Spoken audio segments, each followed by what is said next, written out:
Pow! Straight into it. We're back again for every word from Mikel Arteta's pre-Wigan Athletic presser.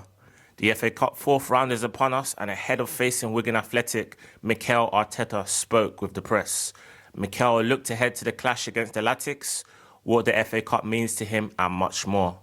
Here's everything he had to say. On players making an impact, it's an opportunity for the team again with another competition, and history that we have related to that competition. It's amazing. We'll play at home again. I'm really excited to recover and go again. Well, Arsenal are the record 14-time FA Cup winners. However, bear in mind, Wigan did win the FA Cup in 2010. On preparing for another competition, every 3 days we are getting so used to playing in different competitions, home or away, and we know what that competition means to the club, to ourselves, and go step by step. Well, put it mildly, Arsenal haven't reached the fifth round for years in a competition that, once again, they're famed for winning 14 times. On why we haven't gone past the fourth round since 2020.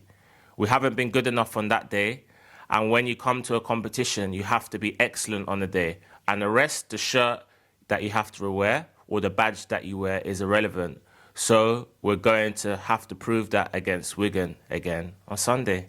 Well, few factors. Well, we did wear the no more red shirts on a few of those occasions. I recall us losing to Nottingham Forest away in one of those. And then, unfortunately, we had Liverpool and Manchester City in early rounds. So in a few of those, we were unlucky. In a few of those, we made rotations. But at the end of the day, it's about looking forward now and making sure we win the game. On a change of competition being a good thing, I mean, we are doing that every week. Every 3 days, we are playing different competitions, so we are so used to it. So we will reflect on the game against Brentford, take the positives, the learnings for sure, that we have to improve, and go on Sunday again with the energy and the batteries fully charged to go and win the game. Yeah, Mikel does not mess around in these type of games. When I say these type, I mean against teams that we should win, lower ranked opponents. So I expect him to put our side strong enough to win the game. On making changes for the game, yes, that's what we've been doing. I mean, try to make sure that everybody is a big part of what we are doing in different competitions, and Sunday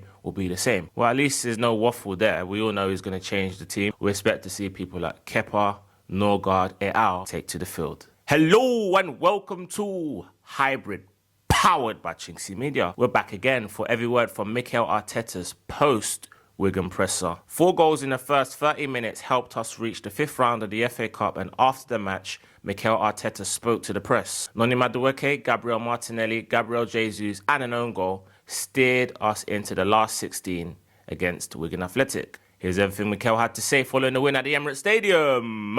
On our performance today, very happy with the results and especially the performance. The way we started the game, you really want to show how much you want it when you play against this kind of opposition in a cup. And we certainly had that attitude, and then I was a bit surprised at the level of cohesion and connections early on in the match, because when you make that many changes, that can be a part of the game, that can be lacking. But it certainly wasn't for us, and we scored some very, very good goals. I'm pleased with that. Well, when he says this kind of opposition, it's a bit ambiguous. We all know what it means. Lower league sides, League 1, League 2, Championship sides that you'd expect us to win. During the game, though, when we went 3-4-0 up so early, I did actually allude to the fact that you might start thinking we'll get 10, but me knowing Arsenal, once we get those early goals and that cushion, we'll just relent, we'll just lay off, see the game out, make sure there's no injuries, and we'll probably get one more maximum, and it will end 5. Or it will remain the same. And I was proven right when in the second half there was no more added goals despite the introduction of Gyökeres. On why Bukayo Saka played centrally, that's something that's a possibility, and I wanted to try it, and we might use it in the future.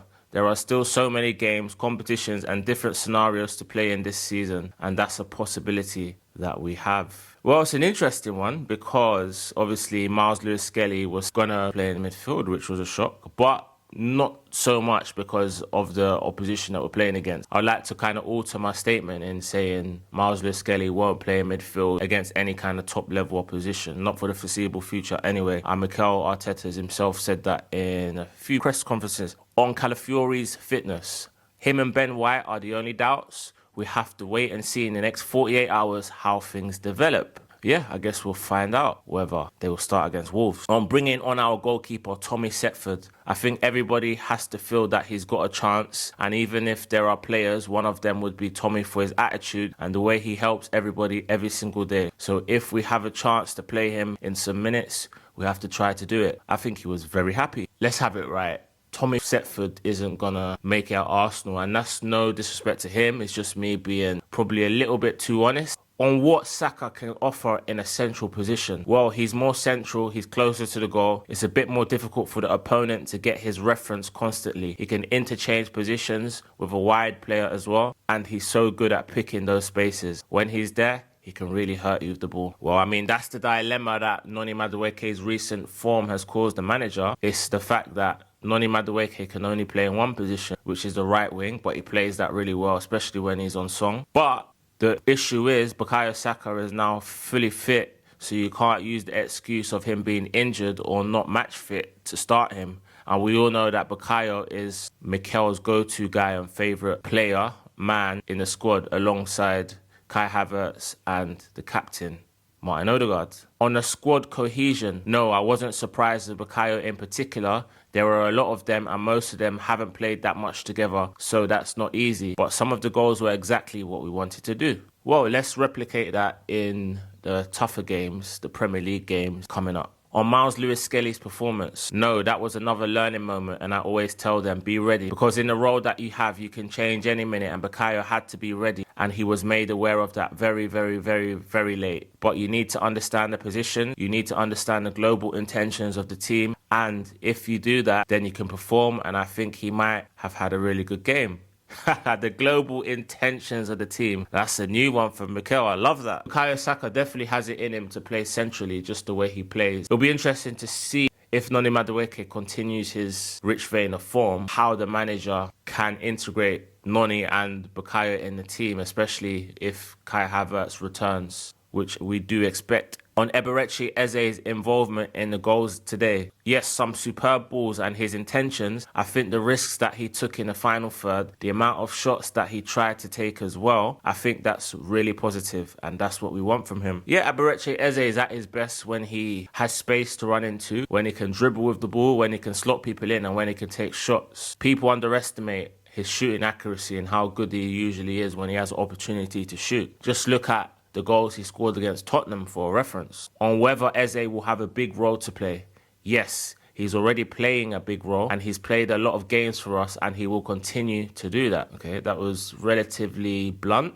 almost like a move on scenario. But yeah, Eberechi Eze has obviously taken time to settle into the side. Started off reasonably okay. He's had some good moments like today against Wigan, like against Man City, the assist for Martinelli, and obviously the goal against Crystal Palace, followed by the hat-trick against Tottenham. So he's had moments, but he's struggled on the whole.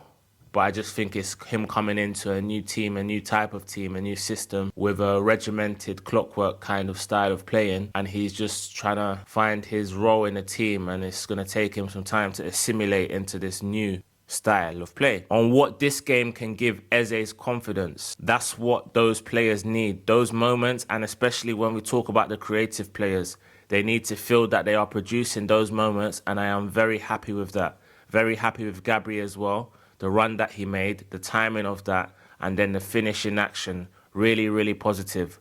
So it's good for the mood, for his confidence. It's a really good thing. Yeah, Eze just needs a run of games, I think. I'm certain he'll come good because obviously throughout his life, he's had to show resilience. When he obviously was released by Arsenal the first time, he said he was down, cried for a week, but he got himself up, dusted himself down, and before you know it, it took him around 10 years to return, but he did return, and that's the main thing. It's testament to the character that he has, that he got his head down and rebranded himself and rebooted himself, and something that I can relate to myself. On Martin Odegaard's fitness, with Martin, we have to wait and see. Obviously, he picked up that knock on the action where we conceded the goal, and he wasn't fit for today.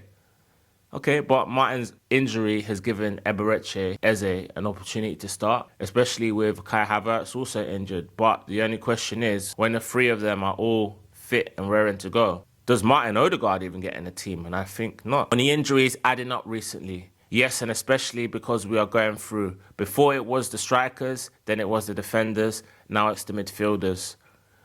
But We are still coping with that, but we need some players back and fit and to give us as well, not only numbers, but different options in relation to the opponent that we have. So the quicker they are, the better. Well, let's hope the goalkeepers don't get injured. Let's hope David Raya stays fit, Kepa Arrizabalaga stays fit, Tommy Setford. Be on guard, mate. You just never know. Hello and welcome to Hybrid, powered by chinkseyMEDIA. We're back again for every word from Mikel Arteta's pre-Wolverhampton Wanderers presser. We're back in the Premier League, and ahead of our trip to Wolves, Mikel Arteta has been speaking with the press. We sit atop of the Premier League table by 4 points, and before our game at the Molineux, Mikel answered questions on the title race, injuries, and much more. Here's everything he had to say on how Riccardo Calafiori is after the weekend. He's fine. He was training with us today. He's feeling better, and hopefully he's fit for the game. Yeah, Calafiori, he's went down on 2 separate occasions in a warm-up. I'm worried about him.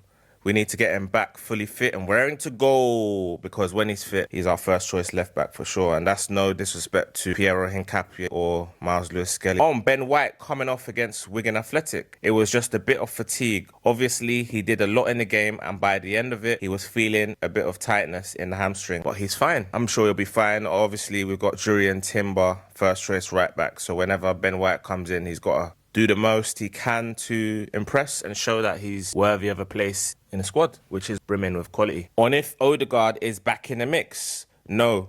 For Wolves, he's not going to be fit. But for Sunday, we're very hopeful that he can be with us. Ooh, very interesting. So he's out of Wolves, and on Sunday against Tottenham, the North London derby, looks like he's going to be in contention. On any other team news updates, Kai is the other one that, again, for the weekend is a possibility. So looking forward to having him in the squad. Okay, interesting, because I was told he'll miss a number of weeks. And once again, with the days and the weeks and the months with Mikel, he's playing mind games. On how much we needed the performance and result against Wigan. Well, very little time to reset, because we're going to play a game on Wednesday and then on Sunday again. And then we continue to play. But really good, because that means that we are in every competition in a really strong position as well. So it was good because I liked what the players delivered. Some players that didn't have many minutes, and the attitude, the way we attacked the game was very impressive. Yeah, the fact that we're in 4 competitions, I'm pretty sure it's unprecedented in my time watching Arsenal. I don't think we've been in 4 competitions at this stage in a prominent position in all of them, for sure. Because whenever we've got to the Carabao Cup final in previous years,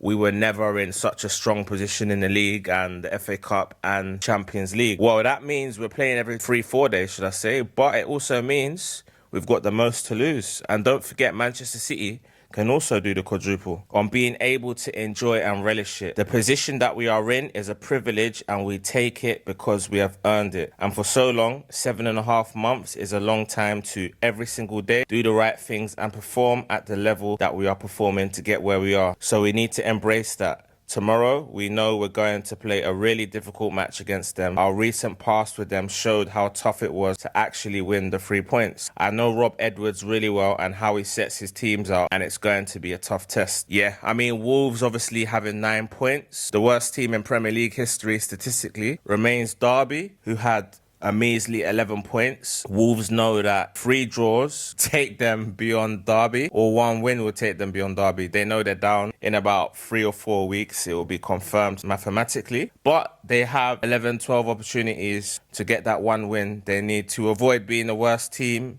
in Premier League history. And having Arsenal, the so-called champions-elect, swan up into town, into the Molineux Stadium, they have nothing to lose. On what gives him the confidence that we can go on and win the league this year? Well, they have given me the confidence that what we've done up to now every single day, and the biggest reassurance in every competition, the manner we've done it, with all the challenges that we've faced already, gives me confidence because it's the way we prepare. I don't get the confidence for the things that I imagine, but the things that I see every day, and the preparation and how much the players want it. We are where we want to be, that's for sure. But the key is being where we want to be when it comes to the championship month, should I say, instead of months. The championship month of the season, which is May/June. On how much it matters that Man City have been there and done it before, I don't know. Obviously, we are looking at what we are doing, and especially what we have to do in the present time. And tomorrow, how we have to perform against Wolves and do better than that and win the game, and that's it. Okay, he swerved that. Obviously, Man City have won it and been here many times before, but you could say that a lot of the playing staff that are in the squad now are new, and it's only a handful of players that have won the multiple titles that they have done under Pep Guardiola. However, you can say Pep has the experience, but that counts for nothing if we win our games, because if we win our games, then we will be the champions. On Wolves' approach, most of their games, that is what they are doing against opponents, and Rob Edwards came in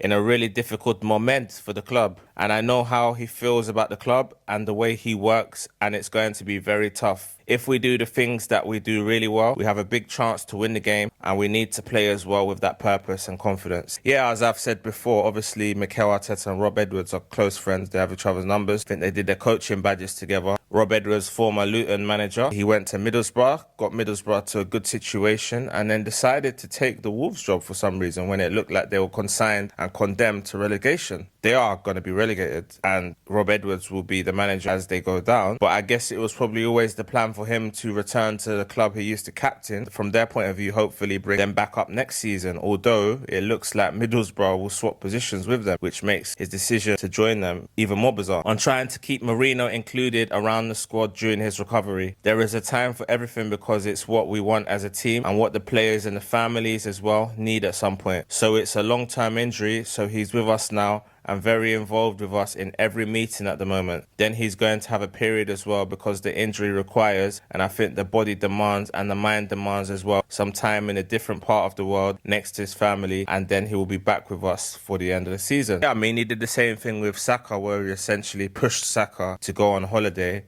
The same thing with Noni Madueke when he first came in. He decided to leave Chelsea slightly earlier to join the squad, but Arteta insisted he was to go on holiday as well and come back. And this is what he seems to be doing with Mikel Merino. On what he wants our fullbacks to be doing further up the pitch. Well, depending on the position that we are playing and which space, as you mentioned, occupying, the width, the pace, the pocket, and have that functionality in the team, I think is really positive. Then we will adapt to the players that we have, because some of them are more comfortable in certain spaces. But I think what our fullbacks are doing this season is another level. Yeah, obviously, Riccardo Calafiori is an absolute gallivanter. He will just bomb forward. He will probably be our highest attacking player, including our strikers. Keeps the width, shoots from distance, can come back and win the ball back. Very good 1v1. So he's our number one fullback. Then you've got someone like Myles, likes to come inside, doesn't really keep the width much, doesn't really have the pace, but has the strength and the good just lungs and the power to be able to thrust forward. And then you've got Piero Hincapié, who's actually cross between the two. Good on the ball, similar to Calafiori, very strong, very aggressive, has quality on the ball, similar to Myles. So I'd say Piero is a cross between Myles and Riccardo Calafiori, but for me, Calafiori is the first choice left back at this moment in time. On how wary he is of going to Molineux Stadium after our previous match with Wolves. Well, I think understanding the difficulty of the match is always there in any game in the Premier League. But when you come to the last stages of the season, you know the importance of every win and what you have to do. I sense the team is in a really good emotional state, really looking forward to playing tomorrow, and that's why. Play with that energy, that confidence, and I'm sure we'll continue to do what we've done, which is win games. Well, you would think that a team top of the league going for the title, such as Arsenal, will beat a team with only 9 points, bottom of the league, condemned to relegation. Well, we'll find out. And getting back in the saddle in the Premier League title race. It's great to be in every competition. It's great to change the mood from competition to competition and adapt to that in the manner that we are doing. So every competition is very welcome. Well, he said that we're in 4 competitions about 4 times in this interview. Let's hope we're still in 4 competitions in the championship rounds. That's the second time I've said that in this interview. On if we could run away with the title, that's what we want to do. And the more we win in the next few weeks, the better position we'll be in towards where we want to be. They was looking for a headline there, and he kind of twisted it and said, we want to do that, because there's no arguing with, I'm sure everyone wants to win the league, everyone wants to run away with it. There's no headline there. On if it's best to let players continue into new positions they've adapted to. Circumstances with players as well. It sometimes forces you to do certain things. But Mikel Merino adapted really well to the number 9 position last season because we were missing Kai and Gabby Jesus at the time. Now we have issues with midfielders and players are stepping in. Bukayo stepped in And his case is one we have to consider for the future. But it's really good, especially the way players respond to different types of roles in the manner that they're doing. Don't forget, Christian Odegaard slotted in that centre half as well. So yeah, there's going to be times where we might even see Myles Lewis-Skelly in midfield, and that's just a needs must kind of desperation situation. But we'll see. On if Saka enjoyed playing as a number 10.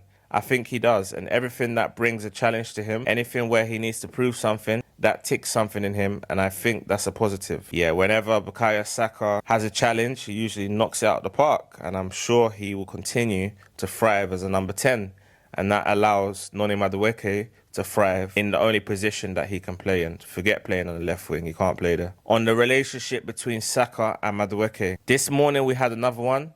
They were in the gym and they were testing, and everyone was trying to compete with each other, and those two were hilarious as usual. It's great to witness because it's natural. The way they like each other so much, they're constantly together, and there is some competition within the places, but the team benefits from that and they benefit from that as well. Do you know what? I think there's certain aspects that Noni's better than Saka at, and there's certain aspects that Saka's better than Noni at. And you just think, imagine if there was a player that had both of their credentials, then you have some player. Like for instance, for me, 1v1 against a fullback, Noni Madueke is the best in the Premier League. Plus, he is, I would say, our second or third fastest player up there with Martinelli and Christian Mosquera. Whereas Saka's decision-making is usually A1. His crossing, A1. Shooting, not been great, but usually when he gets it on the money, A1.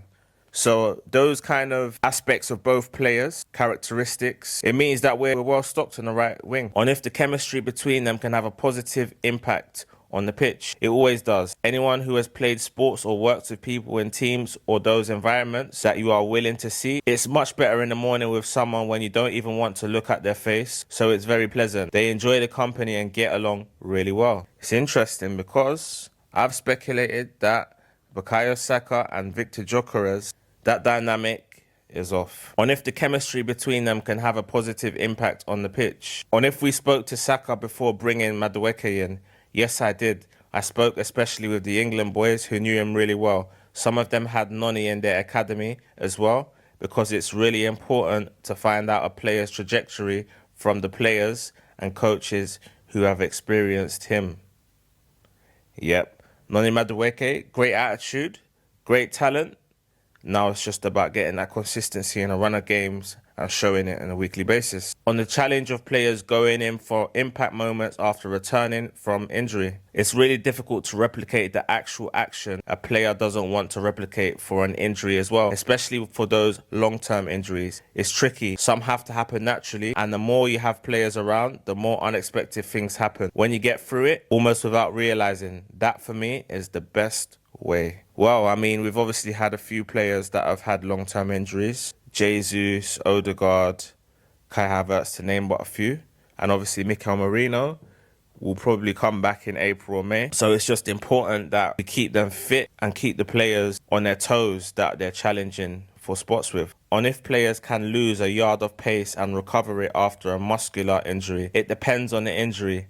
If it's a hamstring and you have to reproduce an action at max speed and you have the handbrake on a little bit, because you don't want to expose, it can happen. Or you have a wrecked frame and you are scared to shoot from distance as well, and you can just make a pass. It can be in the brain. But I think part of the rehab and part of the people that are involved in that process is to give that reassurance, to do the drills, the exercises, the treatment that the players need.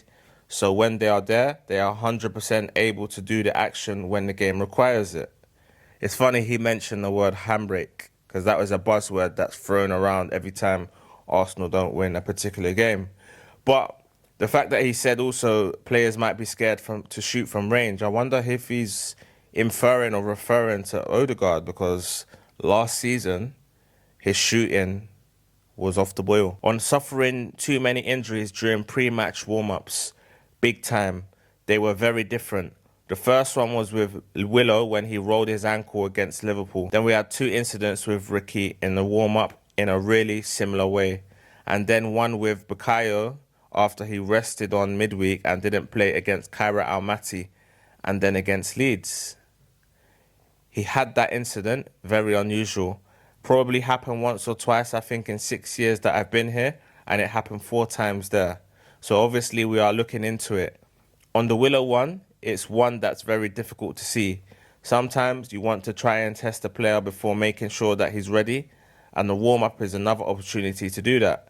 And Bukayo is very random because he never gave any symptoms or signals away that this could happen in the warm-up. But it is what it is. We have to learn.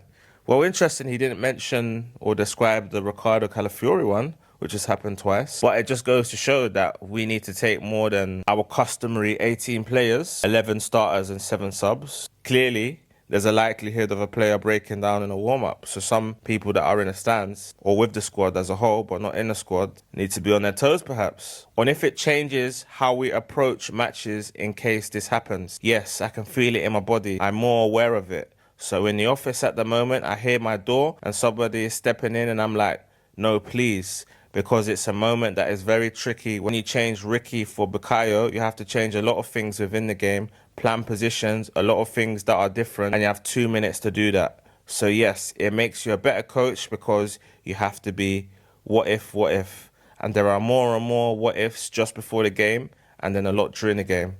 So you just need to be more prepared. Yeah, but I mean, to be fair, against a struggling League One side in Wigan, I don't think there's more of an emphasis on that. I think a player can change position and we'll still win the game. I mean, come on now. On what the warm-up is for, maybe we have to change the word to get warm. Hopefully they are warm, no? To be ready, to be at their best mentally, physically, and to be activated, to be connected with the teammates. That's what a warm-up is for. And to start to have the feeling and probably start to tell the body that the game is coming.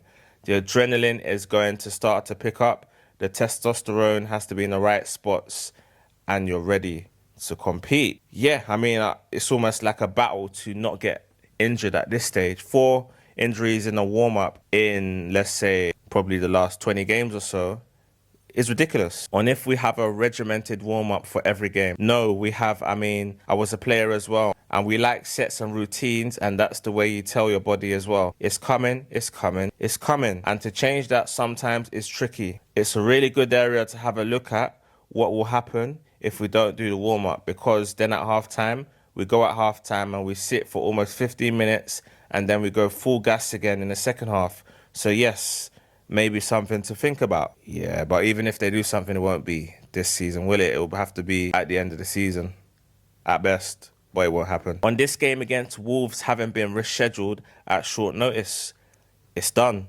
Obviously, it's not in our hands. We have to play now, and we are very happy to play the game. Well, I mean, it gives us an opportunity to extend our lead against Man City, thus putting them under more pressure. 1 game less during the title running. And obviously, we're anticipating Champions League games coming up, FA Cup rounds coming up, and obviously the Premier League games are already there, not to mention the final that is only weeks away now. On if Saka will play more in a 10 role or out wide. Yes. Depending on the options that we have available, we will try to be as good as possible. We have another opportunity, another option there, which is great. Well, I think it just depends on how well Noni's playing and if Havertz and Odegaard are available or informed. Those are the 2 determiners to determine how much we see him there. On how Rice worked on improving his midfield game.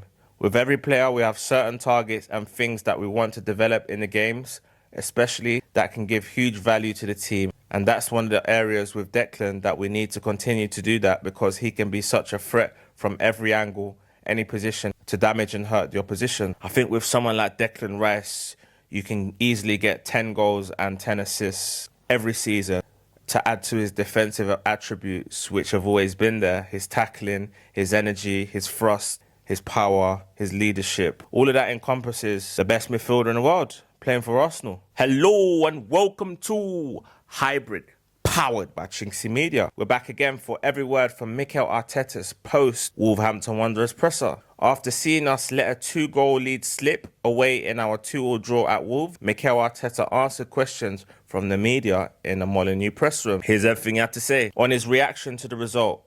Extremely disappointed, obviously, with the result, with the way the game ended, but we have to blame ourselves. I think the performance in the second half didn't show anything close to the standards that we are required in the league to win. With the margin that I think should have existed today, especially in the manner that we played in the first half, it's a moment of disappointment. We all want to talk a lot about how we're feeling, but it's not the moment to do that, because anything that we do has to always and only be with the intention to help the team. Right now, I think we have to swallow that frustration. When you're at this level and at the top, you need to take the hit, because today we deserve them as well. And move on as quickly as possible, because on Sunday we have a big game coming up. Shambles, not good enough, Arsenal. But I think in every stage of every season, you have moments where you need to stand up and be counted. I think this is one of them this season, but there's no better team to prepare for than Tottenham. On the second half performance, it was a moment after another moment after another moment. Even though we scored the second goal, we never got the grip and dominance of the game. That's the reality. That's credit, obviously, to Wolves. I don't want to underestimate that, but I think we played a big part in that. As I said, it's very basic things, very simple things that today we did really wrong, and that's why we had the feeling without really conceding much. But the moment is always the game open to anything that can happen. I mean, invariably, when we go 2-0 up, the game is dead, but football is football.